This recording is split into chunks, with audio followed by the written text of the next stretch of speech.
नमस्कार मित्रों, अनंत कथा सागर चैनल में मैं डॉक्टर आदित्य पाराशरी आपका फिर स्वागत करता हूं। महाभारत कथाओं की श्रृंखला में भीष्म पर्व के अंतर्गत गीता के उपदेश चल रहे हैं और आज 7वां अध्याय। तो छठे अध्याय में भगवान कृष्ण ने कहा था कि अंतरात्मा को मुझ में लगाकर जो श्रद्धा और प्रेम के साथ मेरा भजन करता है, मुझे भजता है, वही सब प्रकार के योगियों में उत्तम योगी है। अब इस अध्याय में कृष्ण जो है भक्ति योग के बारे में वर्णन कर रहे हैं। भगवान के निर्गुण निराकार तत्व रहस्य का ज्ञान ही जो है वो ज्ञान कहलाता है।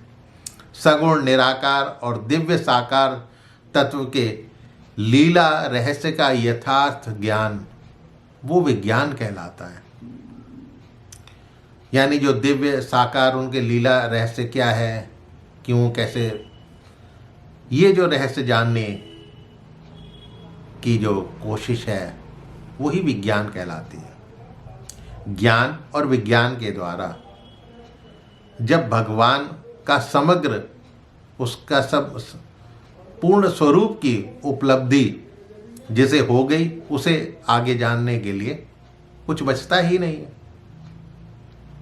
हजारों मनुष्य मेरी प्राप्ति के लिए प्रयत्न करते हैं, परंतु उन योगियों में से कोई एक ही मेरे यथार्थ रूप को समझ पाता है।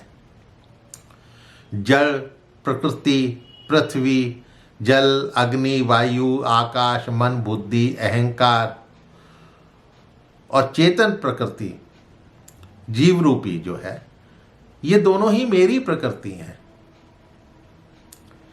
जड़ प्रकृति में अणु परमाणु की आंतरिक जो गतिशीलता है वही तो भगवान की प्रकृति है।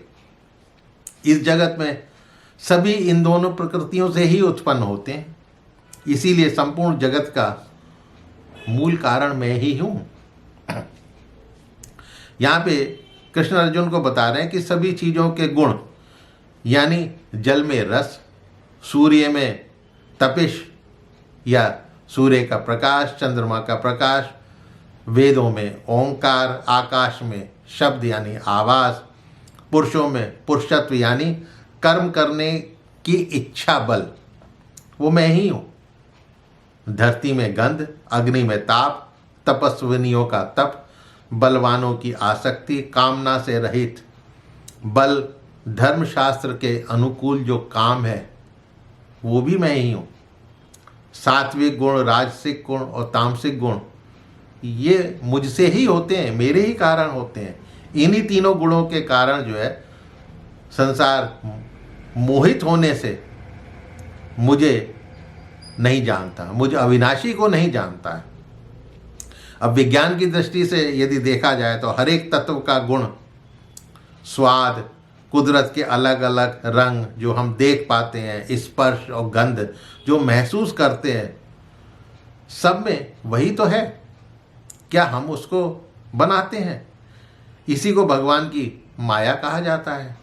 जो इसका उल्लंघन कर परे देखने लगते हैं वो इस संसार से तर जाते हैं, उनको मोक्ष मिल जाता है। फिर सवाल ये है कि जब सब लोग भगवान का भजन क्यों नहीं करते? यदि ऐसा ही है तो सब लोग भगवान का भजन क्यों नहीं करते? तो इसका उत्तर देने के लिए कृष्ण बताते हैं कि माया के द्वारा जिसका ज्ञान हरा जा चुका हो, बुद्धि भ्रमित हो चुकी हो, ऐसे असुर स्वभाव वाले, नीच, दूषित कर्म करने वाले वो मेरा भजन नहीं करते हैं, वो मुझको नहीं भजते हैं।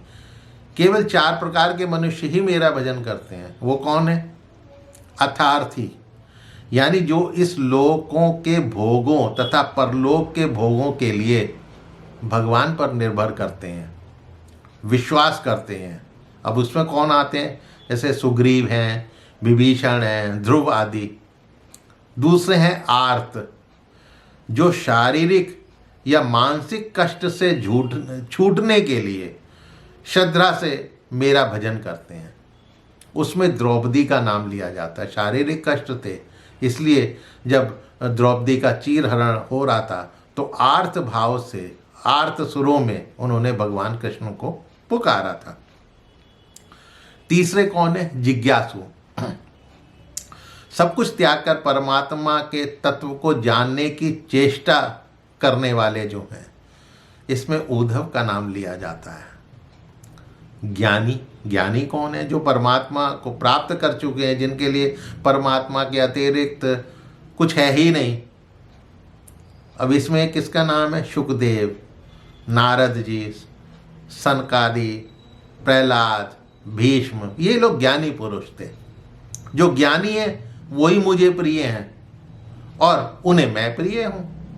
जो सकाम भक्त जिस जिस देवता के स्वरूप को पूजना चाहता है, उसकी श्रद्धा को मैं ही उसमें लगाता हूँ और वो इच्छित वस्तुओं को अवश्य प्राप्त होता है, क्योंकि वो विधान मेरा ही है।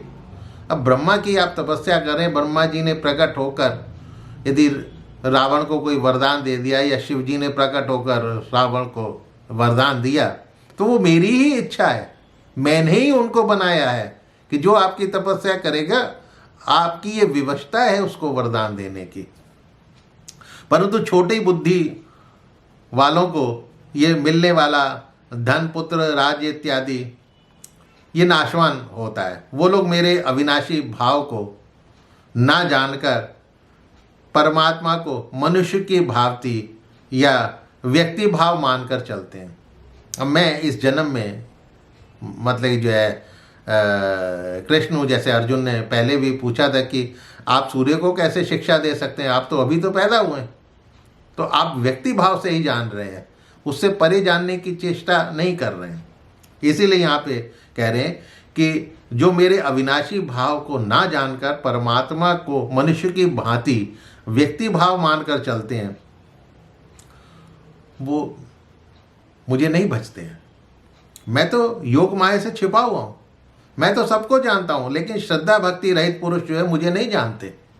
इसीलिए अर्जुन, निष्काम भाव से श्रेष्ठ कर्मों का आचरण करने वाला भक्त ही मुझको भजता है।